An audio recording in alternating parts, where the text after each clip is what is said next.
Welcome to Evolving Ideas. I'm Elaine Smith. Our guest this evening is Gloria Rutger, who is a counselor here in Olympia. And she has a fascinating story to share with you about her life and her heart attack. And I've asked her to come because it's a most unusual story and it is a true story. And I feel like we can all learn a lot from people's experiences. Join me in welcoming Gloria Rutger. Thank you for joining me on Evolving Ideas, Gloria. Thank you for having me. Well, you have a background in counseling that you received your Master of Science at in counseling at the University of Nebraska. Mm-hmm. And then you've been a counselor for a number of years, haven't you? Yes, I've been a counselor in the professional field for over 25 years. Mm-hmm. Have had my own private practice for 16 of those years, working with individuals, men and women, adults and couples, doing marriage counseling and working with adolescents. And I see my work as a therapist and as a counselor as helping people tune into their own answers within themselves. Mm-hmm. I don't see myself as fixing the mentally ill as well as much as working with people who are wanting to change and grow. Mm-hmm. And I love it. Well, you must be doing some good work or you wouldn't be in business all this long. That's true. Tell us about your life, because you have this fascinating story about this heart attack, but do you have any idea, in the leading up to that, some of the experiences that you had and health issues that brought you to that point? Yes. Actually, as we think about disease and heart conditions or cancer, any disease that people have, it isn't something that just comes over us overnight. Mm-hmm. It's always something that has built up over time. Mm-hmm. And personally, I really ascribe, both in my work as a counselor and in my personal life, to the belief system that I create my own reality and that I'm responsible for everything that happens to me, not from a blaming standpoint, but from a self-responsible standpoint in terms of attitude and lifestyle and that sort of thing. And I think that what led up to my heart condition is a very important piece of the story, Elena. I've always been a very independent young woman. I still say that I'm a young woman. Always had my own direction in my life, very strong-willed, always knew what I needed to do for myself, and pretty much didn't need anybody. I had this kind of, I suppose you could call it know-it-all attitude. I was a therapist. I had answers for other people. I had answers for myself. So I was... And if only everybody would do what you told them to do, why they'd live a happy life, Exactly, right. That's the truth. Running their lives. Running their lives, right. Well, anyway, the point was I was very busy, and I was a very active person, and I moved to Washington State from Nebraska in 1991. Had a very successful counseling practice in Nebraska, and moved it basically out here and recreated it out here. I had developed asthma in 1989 and had never had asthma in my life, and all of a sudden came up with asthma. Was that before or after you moved to Washington? That was before I moved to Washington. Mm-hmm. Actually, what happened is I flea bombed my house for fleas and had a chemical reaction to the flea bomb. Oh, my. And developed a sensitivity to everything. Well, my physician at that time said, well, you have a cat, that's why you have asthma, get rid of it. Mm-hmm. And I laughed and said, no, it's not that, I'll heal it myself. To make a long story short, I moved here in 91, and I was very, very involved in building my practice out here and getting very involved in getting to know people in the community and being very involved with that. And while all this was happening, I was getting very symptomatic with the asthma. As I mentioned before, I'm a lady who pretty much took care of myself and didn't really need help, so I figured that I didn't really need to This macho woman? Yeah, macho superwoman, right. I didn't really need to go to the doctor. I could just do this on my own. Well, I started having a lot of symptoms that later on, as I look back now after my incident, were heart symptoms, difficulty with the heart that I was basically ignoring. Like what? Did you... Shortness of breath. I would walk from my car to my office, and I'd have to sit down and rest for an hour. And I just kind of passed it off as I was working too hard. A friend of mine who had cancer and died a couple years ago said, you know, Gloria, I think when we're that ill, we kind of leave out large pieces of reality, lose our perspective. But anyway, I was quite ill and was not really paying attention to the symptoms. And so in July of 1992, July 24th, 1992, I was alone in my apartment, and I started having a major asthma attack. And as that progressed, I realized that this was really a very serious condition. I could feel a major pain in my chest. And you got scared at this I got point. very frightened. And you couldn't find that you could solve it yourself. I found out I couldn't solve it myself. This was a little bit bigger than me. I also want to add in here before I go into this story, I had always believed that that I would live beyond death. I was never afraid of dying. I always kind of fashioned that it would be quite interesting to have a near-death experience. Very metaphysical woman, have studied a lot of spirituality. So for me, living out of the body was much more interesting than living here in the body. I didn't really care so much about being here.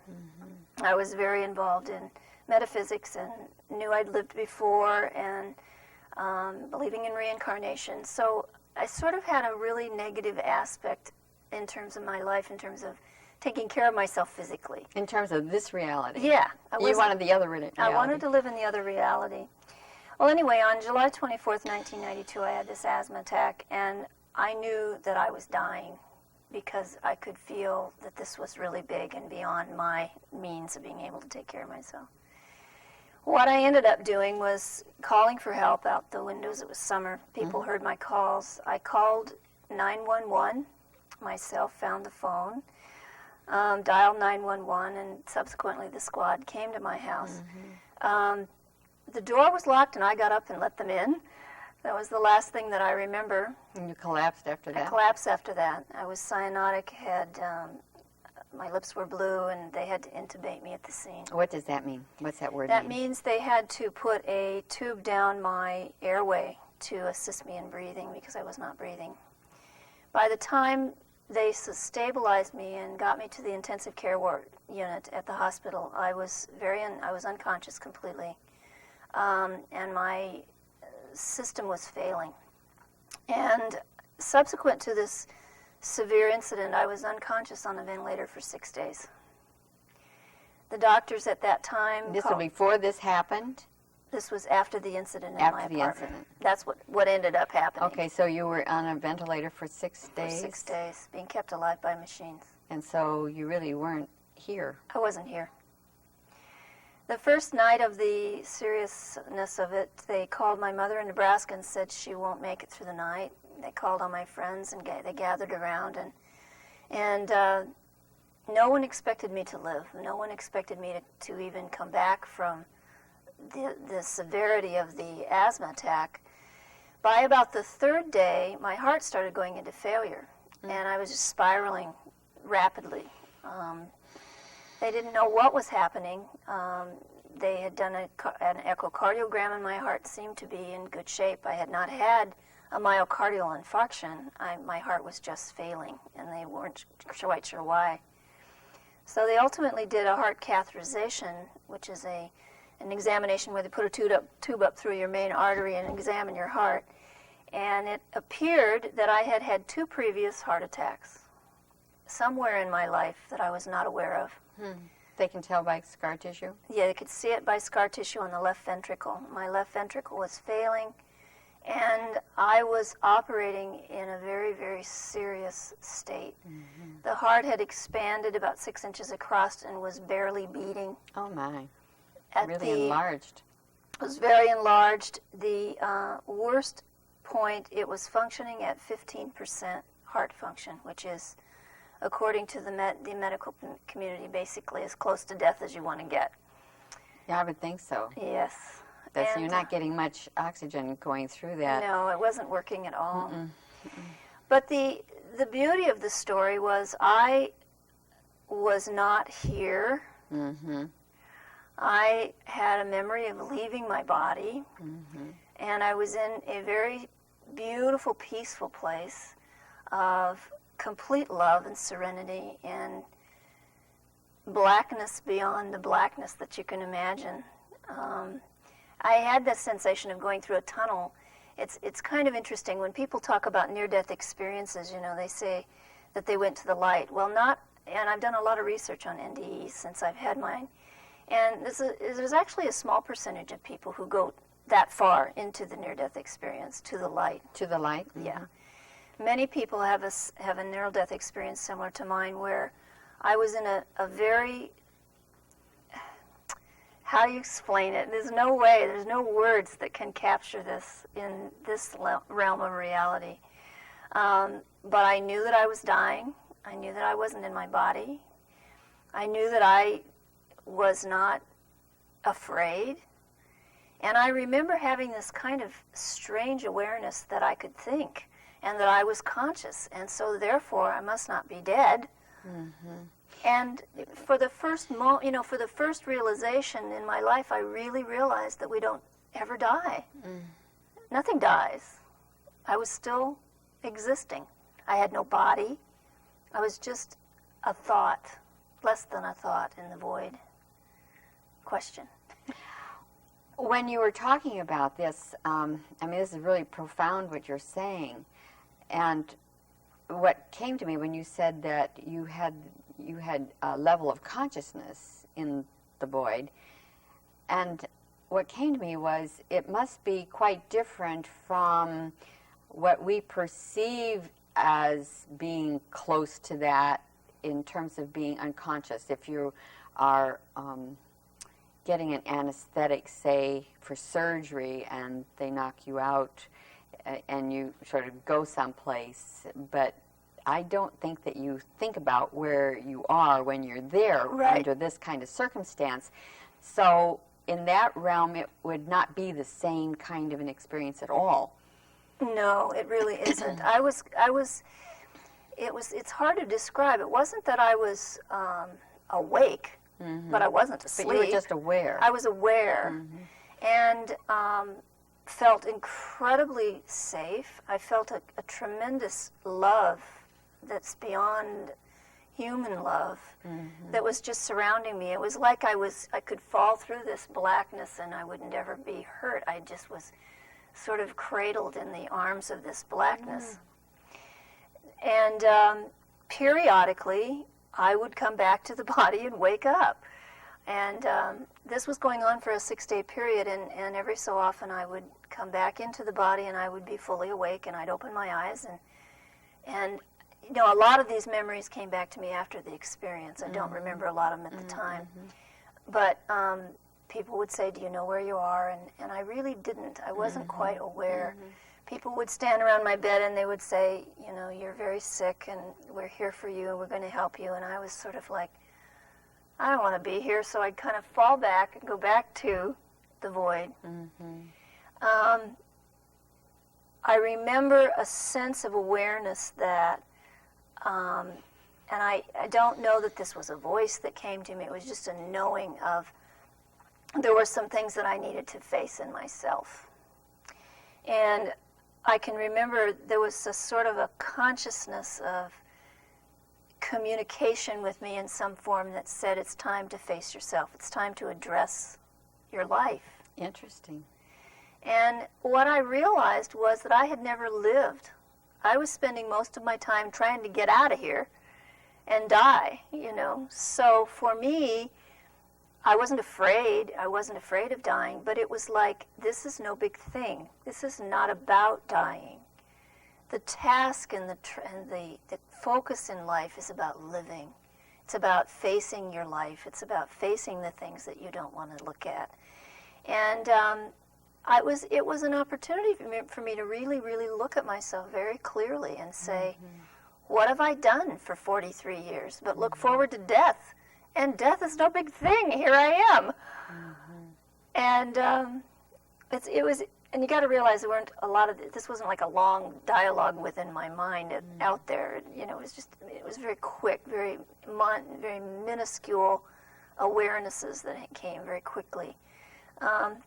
Believing in reincarnation, I also realized that if I did die, that I would probably have to go to the light and go to a place to review my life, and that I would probably not get this same body again. That Interesting. I would have to get another body. And I remember thinking, well, now that would be kind of a drag. I mean, it was like, oh, I'd have to start all over, and I'd forget everything, and I wouldn't have the knowledge of the things that I have now. So it was sort of like, this was a big wake-up call. This was like, this is an opportunity to make a decision about life or death. And so somewhere within this time frame, let me explain to you what was happening in the real world, in the physical world, in the hospital world. They were giving me every drug they had in ICU. Mm-hmm. They were, I was on all ventilator and all life support systems. And they drugged you while you were on the ventilator. And I was paralyzed while I was on the ventilator so that I wouldn't fight the ventilator. And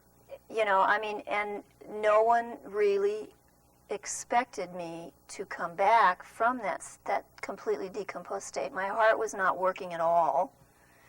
And they had no idea how long I had been without oxygen in my home. They weren't sure if I would even be anything when I came back. And in the meantime, I had my friends and family from all over the country and people from my town in Olympia and the area where I live that were around my side 24 hours a day. And people started sending me tremendous love. And there was a nurse, a particular nurse, that stayed in my room for 4 straight days, never left. She never took breaks. She couldn't, because I was in such a decomposed state that they had to watch me every second, because I would change and then they'd have to do another drug just to keep the body stabilized. Mm-hmm. For the people who are in the audience that are medical, I'm not speaking as a medical person, so I don't know the details of this. But I was surrounded by people who loved me, and this one particular nurse said that she talked to me day and night and would say, "We love you, we want you to get well. Don't you know how much we care? Can you hear me?" And I would squeeze her hand. And I have the sense now, as I look back over this experience in all these years, that somewhere in the darkness of the void I felt this love. And I decided that, I never really let people love me. And mm-hmm. I really did matter. You found that out? I found that out. It was like, here I am, mostly dead, being kept alive by machines, and these people are spending day and night trying to help me and save me, That has to be humbling. It was very humbling. It was very humbling for someone who didn't really care about her body enough that she was ignoring all these symptoms. And thought she wasn't loved. And didn't think I was loved, didn't think I was worth being loved. I was, Elaine, I'm a therapist. I'm the one who gives out the love. Mm-hmm. I have brought people back from the dead for years, suicidal patients who are so depressed they wouldn't get out of bed. And I was able to pour love and energy into them and bring them back. But I wasn't turning it around on myself. And I always had this kind of barrier around me that kept people from giving to me. So this was pretty profound. There's a shielding that we put around, like right. A protective shield. Right. Because what would happen if you got past that shield? Oh, people would know who I really was. Mm-hmm. They would know that I was insecure and that I wasn't Atlas. They would find out that I really wasn't as together as I appeared. Mm-hmm. Mm-hmm. Well, I created an opportunity, Elena, where I had no choice but to let people love me or I was going to die. Mm-hmm. Surrender. And it was about surrender, exactly. It was about surrender. It was about giving up the attitude of self whatever, Anyway, in this time frame, they got to a point where my blood pressure, that was the other thing that was very concerning. I had no blood pressure and I had no pulse. I was hypotensive, which is very low blood pressure. And they gave me a drug called Levofed, which is basically a last-ditch effort. And basically it said to my friends, if this works, she'll come back, but if it doesn't, she'll probably not live. Well, it worked. The medical people say the drug worked. I know what happened. I made a decision to live. And I know that I, at some moment in the void, which was not even a moment, it was just, I want to live. And it wasn't any big, huge fanfare or big, there wasn't a parade. It was just a tiny decision that was like very humbling. And at that moment, I started responding. And I started coming back, and everybody was shocked. And 6 days later, this happened on a Friday night, and I woke up Wednesday. And they took the ventilator out, and the nurse that was taking care of me looked at me, and she said, "Oh my God, do you have any idea how many people love you?" It's the first words she said to me. Shock. Yeah. And I said, "What happened?" And she said, "Well, you had heart failure, you had an asthma attack, you were found in your apartment, you've been in the hospital." And I said, "Well, what day is this?" And she said, "It's Wednesday." And the last I remember was 9:30 Friday night. I lost 6 days. So that's the profundity of the story. Amazing story. I have no regret about it. I love it. I love that it happened. I was in absolute bliss when I came back. Everyone was around me was absolutely horrified because I was so ill. I was grinning from ear to ear. I was like a goofball. I had just been with God and with whatever that is to anyone. I had just been in this miraculous place where absolute love was available to me, and I had no cares at all. And it was very interesting because I had not been in the observation place of myself. I had been in a different place, so I didn't know I was that sick. And the doctors would come in and they'd say, "Do you have any idea how ill you were and how ill you are? You have cardiomyopathy, which is a very severe heart condition, and you won't recover from this." And I just laughed and said, "If I lived through what I lived through, I will recover from this." Well, I progressively got better. I got better and better rapidly, recovered very quickly, which was very surprising to everyone. How long were you in the hospital? I was in the hospital for another week. I was in the hospital a total of 14 days. I was very weak. I couldn't get out of bed without any assistance. And didn't your mother come to help you? My mom came to help me after I got out of the hospital and assisted me. The thing that was beautiful about the hospital staff was people came in who had been taking care of me while I was unconscious, and they would say, "Do you remember me? You were so sick. We're so glad you're here." And they'd be crying. Oh. And I remember thinking, my God, these people really cared about me. Oh. It was amazing. And so then, yes, I did leave the hospital, which was amazing. No one thought I would. My mother came to take care of me, and here is a woman who never had anybody help her, and I couldn't get out of bed without her help to brush my teeth. So no one ever helped her? She did it all? I mean, was this her model? I'm thinking that if you had adopted that as a modality for yourself, and your mother also had that, why, you were simply following in her footsteps. Yeah, my mom is a pretty strong lady. Pretty independent. Yeah, pretty independent, and she took really good care of me. But it was an interesting thing because I'm the oldest in the family. I'm the counselor. I'm the one everybody calls, right? And my mother said to me one evening, "I have never seen you like this. You're the one we always come to." And she said, "It's kind of nice to be able to help you." There's so many ways to go off on this story.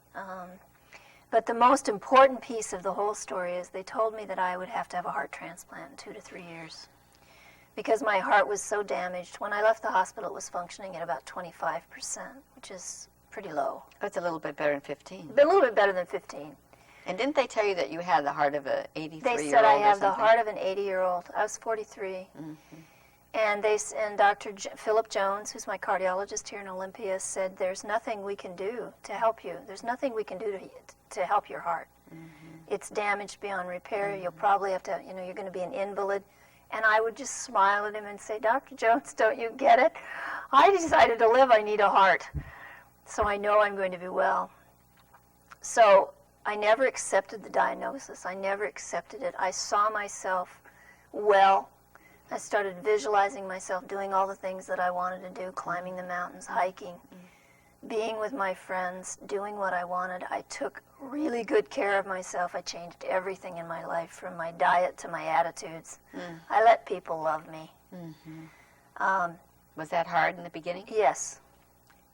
It was terribly hard. I was so arrogant and so, just like I described myself, you know, and it was very humbling, and it was very hard, and it was very vulnerable. Finding out that you couldn't do it all yourself? Finding out I couldn't do it all myself, and that I had to let people in order to survive. Well, my friends loved it. They thought it was great. They could finally help me out now. And, I'm quite a talker, if you haven't figured that out already, and even when I had the ventilator in, they were glad because I couldn't talk.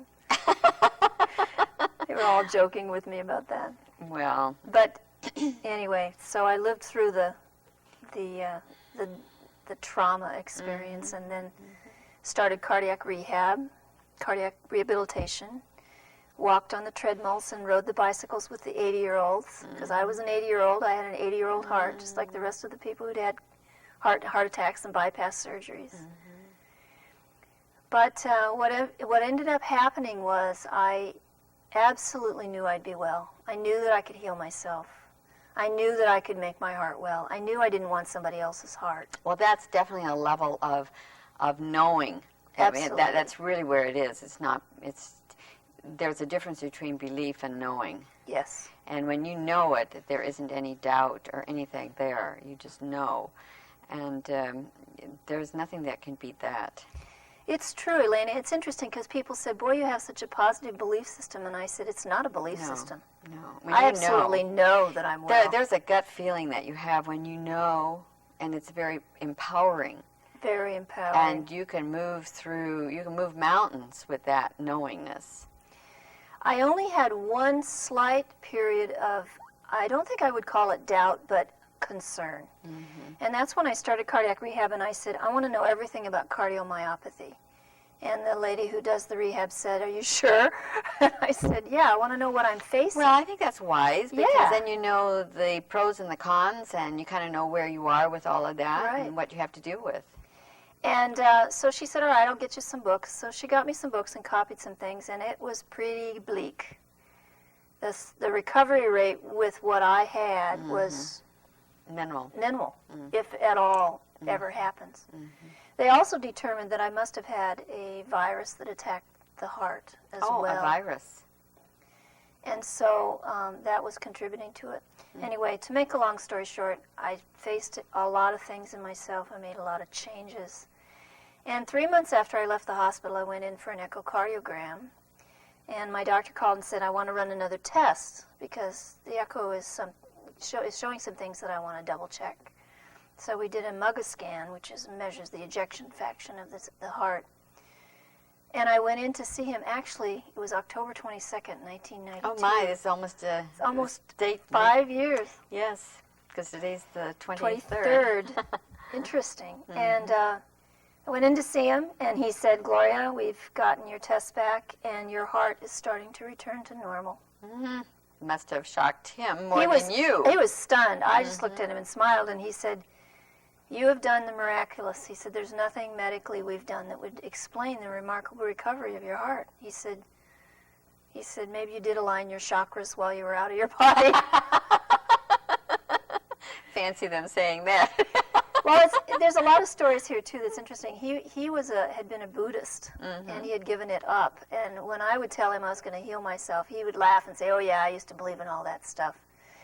But I made a believer out of him, and he's returned to his belief system. Oh, isn't that something? Yes, wonderful. Well, they might call you a spontaneous healing patient, right? Right. That's basically what they consider it, a spontaneous recovery. And he, and this was in 92, and my heart continued to get better. Each time I went, every 6 months, we'd do another test and a stress test on the treadmill. My heart continued to get well, much to his amazement. When it went back to normal, he said, but there's no guarantee. And I would say, I know I'm going to be well. Well, they have to cover their own yeah, bases, they do. Don't they? Yeah, I think so. Anyway, to make it more vivid, it probably was about the first year after it happened that I started really realizing what had happened. I don't think I had the realization of how seriously ill I was. You know, I think that's an interesting concept that you're sharing, because I think that we do not always truly know how sick we are. I mean, because I've had some very ill times in my life too, and because I have been at death's door as well, and had to also make that decision to live, and not really realizing, I knew something wasn't right, and I didn't exactly know what to do to make it right, and others around me were trying, and yet when I got out of that, like I am today, then I look back and I say, I didn't realize then how sick I was. Exactly. How close I really, truly was. Right. I think, at least for me, what I went into for the first year and first 2 years was just this kind of goofy bliss state of unrealness. I was living in this sense of absolute love that I could feel from where I had been, and it surrounded me and assisted me. And I think that, you know, denial, we talk about denial. People said, oh, you're in denial. I said, no, I'm not in denial. I'm not in denial at all. I absolutely know I'm going to be well. I'm just enjoying this connection to all that is and to what I call God. I absolutely know that I was responsible for creating the opportunity and took the test to pass to make this happen. I didn't do it without God's help. But anyway, so over the next 2 years, I continued to get well. And by about the third or fourth year, it's been 5 years now, I started feeling really well. And like you say, I realized how very sick I was. And actually, now that I'm so well, my heart's functioning at 65% or something, is like unheard of, and is completely healed. There's no scar tissue from the previous heart attacks. I have no symptomology. The cardiomyopathy is gone. And I didn't realize how sick I was. I was sicker. I had been sick for a long time. It had been building before it got to that point. So I didn't realize you could feel this great. I have energy. I'm happy. I think that there's lessons in what you're sharing, in that I think especially with the traditional medical community, they feel like their invasive procedures and their drugs and so forth and all their tests are going to make a difference in a person's health. And they do to a degree. However, when someone like you simply blows them out of the water and recovers totally the full health of an organ, that stuns them, because they must realize that they had nothing to do with that. It's true. And they have to acknowledge then that there is a power greater than theirs. Exactly. And Dr. Jones, who I absolutely admire and respect and have great feelings of love for and support, does give me that credit. He's been very astute in saying there's nothing medically we did that would make this happen. I do take Lanoxin, which is digitalis, and he said you probably don't even need that, but it makes me feel, it reminds me, it makes me feel a little better. But he said the medications that I gave you would never have reversed this serious disease that you have. Well, I've read these medical statements here, and I'm amazed. You know, I mean, they're really quite clear. And quote unquote, I did nothing on the level of medical therapy which could have brought about these changes. I mean, this is amazing. It's it amazes me. I think sometimes I went through a period of time where I didn't even really believe it. I mean, I knew it, but I didn't believe it. It was sort of like it really happened. You know, did I really do this? I think it also substantiates the body's ability to heal itself given time and the right environment, because I do believe that the environment plays a role in that. And the fact that you changed your attitude, changed your lifestyle, and probably that is the internal environment. And the external environment would be your acknowledgement of other people's love for you and the acceptance of that. So you now had a circle of people around you who were quite supportive. Right. It's interesting, Elena, and I'm sure people out there who've had very, very traumatic, serious illnesses can relate to this, and probably you can too. Lots of people left my life and lots of new people came in. I swore I'd never be a therapist again. but I am. I thought that the stress of the job was what was happening. It wasn't that. It was me. It was me that was not taking care of me. I rest more now. I sleep 12 hours. If I need to sleep 12 hours, I do exercise. But that isn't what made me well. What made me well was changing my attitude.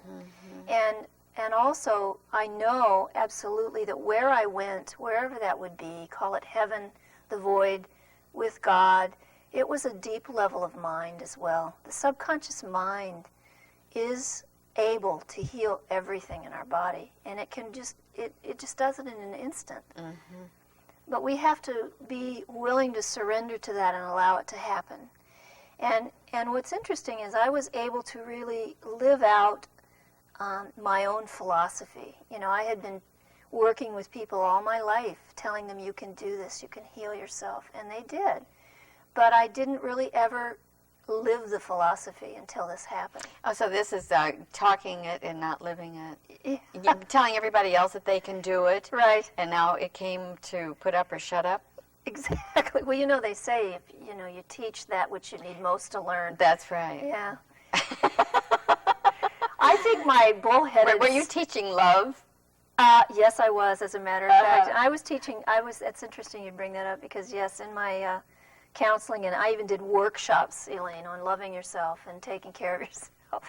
It's kind of embarrassing to admit that. But, I was an expert in Nebraska on helping people learn to love themselves. I wonder why. I probably needed to really look at that myself.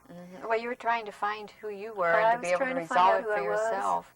I also want to say this, and people who've had near-death experiences can probably really relate to this.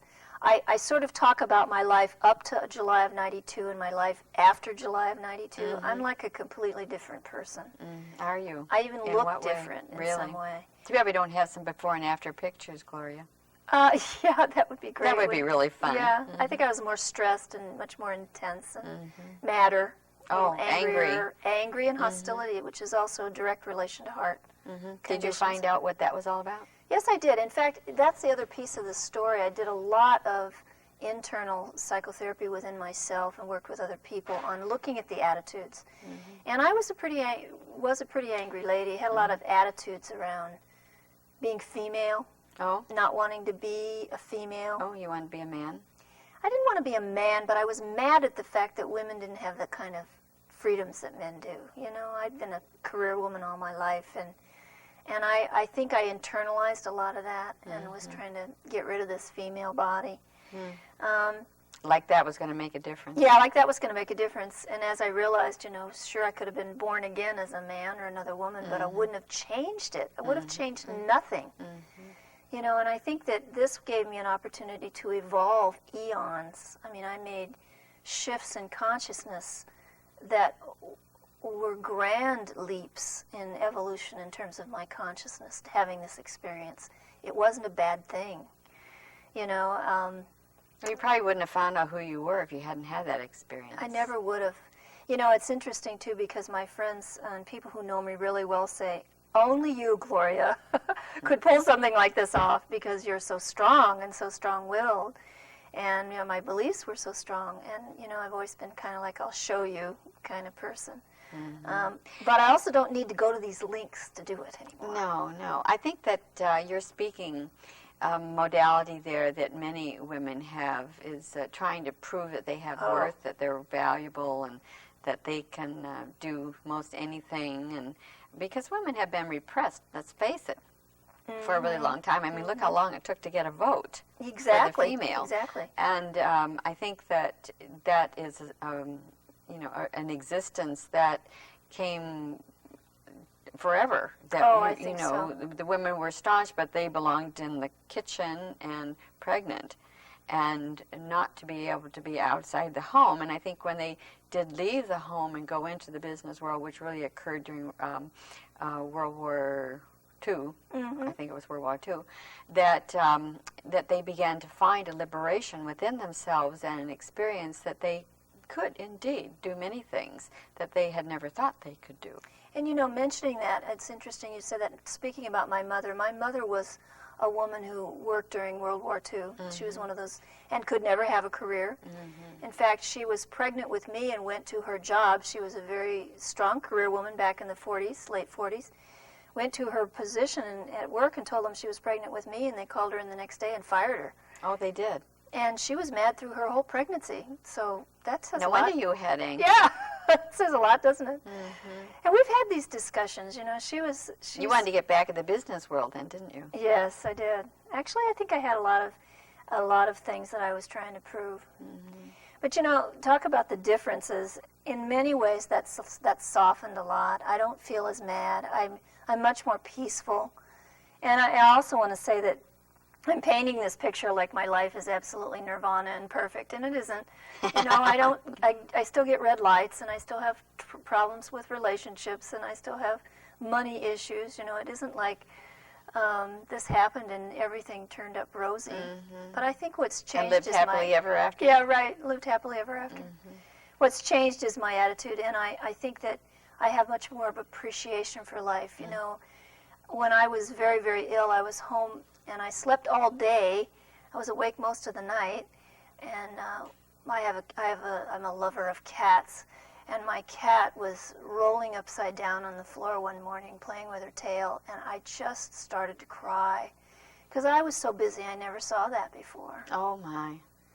And now I notice sunsets and I see clouds and I look at rainbows, and it's like life is so precious, and we're so busy we miss it. Mm-hmm. And I just think it's wonderful to take the opportunity that God gives us or the universe gives us and make something of it. I'm very grateful for it. When I tell people this story, many times people would say, "Oh, that's so terrible, it's such a tragedy," and I would just say, "No, it's not." Mm-hmm. But don't you find, Gloria, that having an experience, a traumatic experience such as you did, and there's many different levels right. and many different kinds, that it almost takes that kind of an experience to shut the valve off and to rearrange it and to start off on a new vein, so that you now begin to understand the purpose of life. Exactly. That without that experience, you couldn't be who you are today. No, that's absolutely true. That's absolutely So true. I think many times we have these experiences, many people do, and when they do recognize it and they do that inner digging, so to speak, they come out changed forever. Absolutely. It's like, and people who've known me for years say, "You're just not the same person." Mm-hmm. I think Gloria died, mm-hmm. and a new one was born. Mm-hmm. Mm-hmm. Mm-hmm. I just recreated myself and exactly regrew a new heart exactly of my own. And with that, everything changed. And I think, it's interesting. Sometimes the changes surprise me. Like I'll find that there's just some things I just don't want to do. Mm-hmm.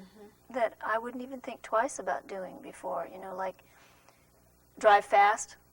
One of my girlfriends came from Minnesota and she said, "My God, you drive so slow."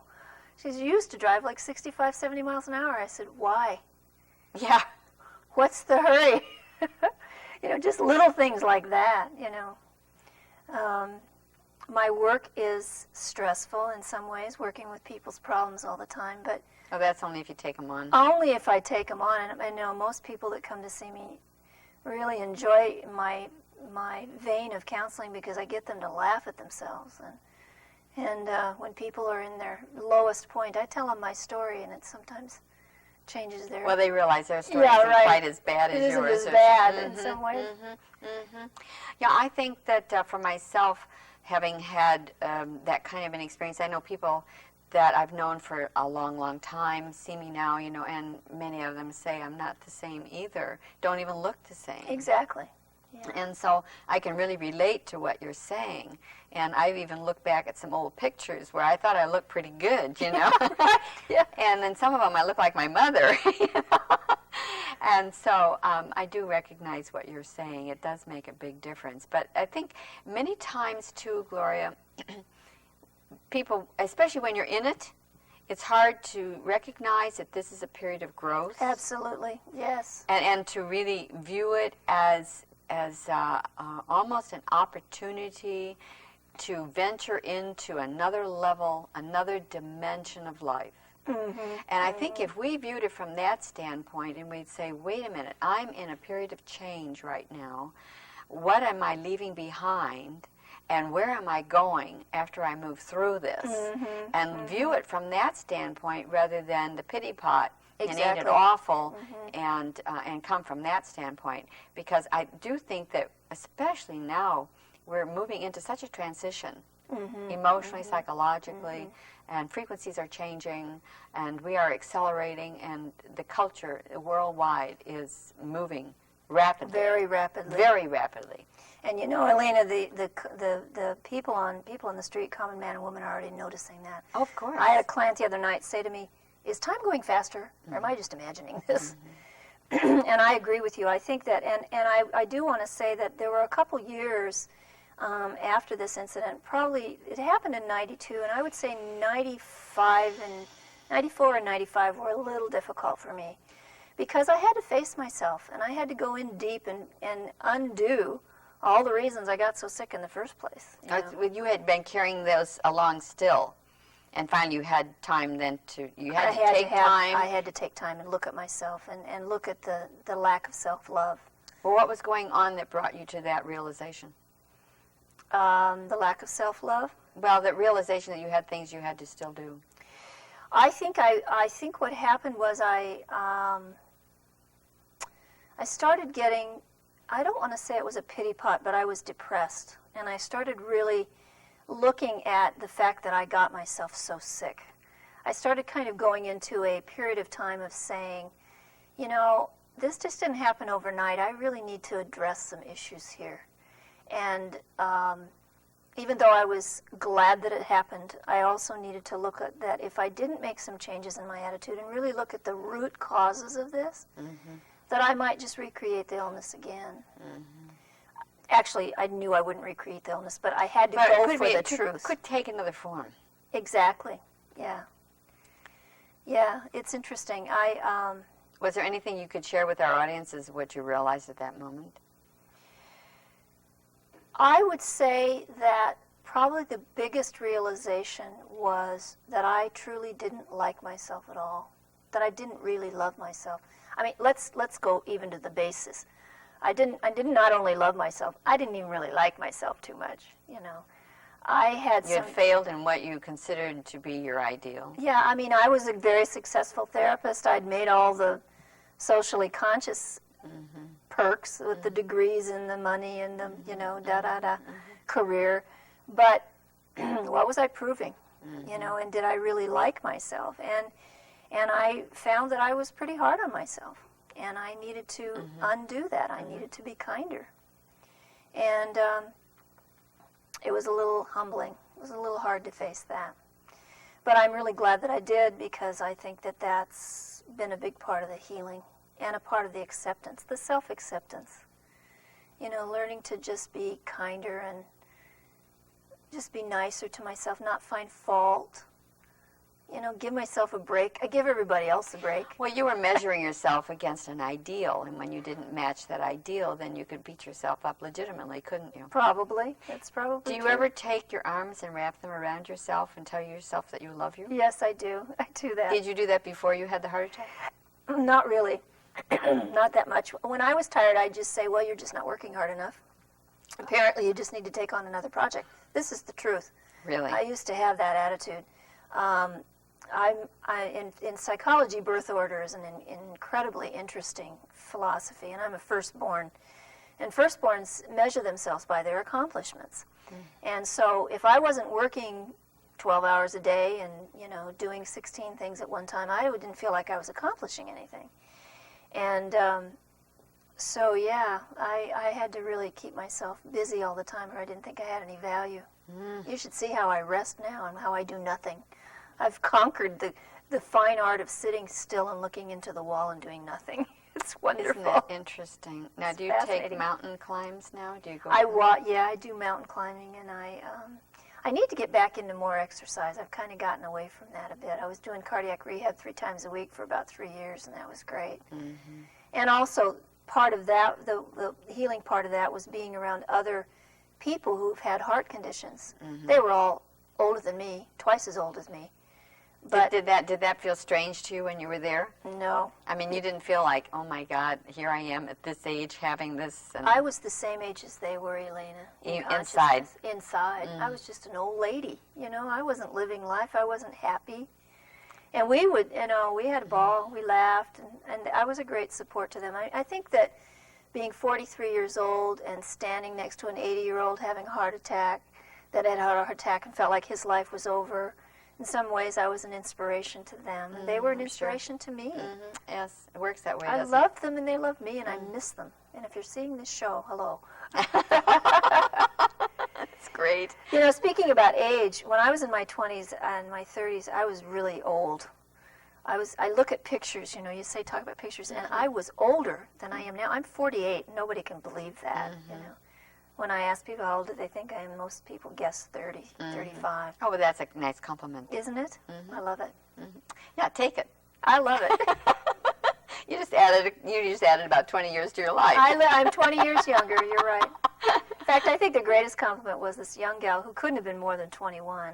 When I asked her how old I was, she said, "Oh, you can't be much older than me." I was like, "Oh, bless you." That means pin a rose on you, right? Youth, you know. But yeah, and humor. I've always been a funny person. I've always been a comedian. In fact, if I wasn't a therapist, I would be a stand-up comedian. Really? Yeah, I love to be funny. And but I got so deadly serious. I was going to say, sometimes humor is a cover for the seriousness beneath. And you're really concealing the true measure of who you I are. could hide in that. I could hide in the open. A good therapist friend of mine in Nebraska used to say, you know, Gloria, everybody thinks they know you, but you're hiding in the open. Nobody really knows you. And I was afraid, as I mentioned before, I was afraid to let people know who that person really was. They might find out that I wasn't as great as I really thought I was, you know. Oh, that you might be disappointed. But you know, they all knew it anyway, Elena. You know, we You're an think open we're book. hiding ourselves so much from people, but we aren't. Everybody knows that You're about open you. And they book. all love you anyway. I know, isn't that amazing? Yeah, There is it's that just all of acceptance our no own- matter what. I know. It's just our own self-created dilemmas. Interesting. So where do you go from here? What do I want to do? I want to tell my story to the world. Are you writing a book? I am writing a book. I used to say I want to write a book. Now I'm writing the book. I created a video in January of '93, which is basically a story of my experience. I think you watched it. And I am so grateful that I did that, because there's a lot that I don't remember that's on the video, you know, the details. That was the immediate kind of a thing. Yeah, and so it's time to write the book. I think the book has been writing itself for 5 years. And Yes, I think so. if I can just get myself to sit down at one of those computer things and type it out. I haven't quite made the leap to computers. Oh, you haven't? Well, that's part of the progress of where we're moving Yeah, to. right. That's part of what's changing the world. Exactly. But yeah, I would like to write a book, and I would like very much to be an inspiration to people. I'm sure you are already. I think I am already, but I want to do it on a larger scale. I think my dream is to reach people more than one at a time in my office and tell them that you don't have to take a diagnosis as a death sentence. I never did. I never doubted for a minute that I would be well. I knew I wasn't going to die.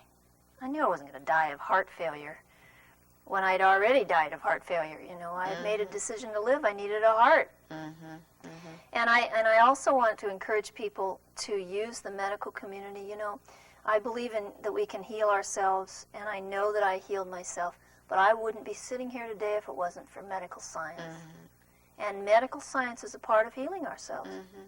Well, there's a place for everything. There's a place for everything. You know, I have friends who are seriously ill and they want to do it alone without help, and I said, a doctor is trained in healing, and that's part of your healing process. So I would never encourage someone to not use medical science. Take the chemotherapy, go through everything. I did everything my doctor said. I changed everything. And even though they say it wasn't them that did it, Yes. If it wasn't for them, I wouldn't. Well, they had the air to put in my well, lungs. in the last analysis, though, it was you who did it. They assisted you. Gloria, I want to thank you so much Thank for you. joining me on this episode of Evolving Ideas. And come back again. And All right. to my viewers, I'd like to thank you for tuning in. Join me next time when we explore another avenue of our universe and our relationship to it. I'm Elaine Smitha.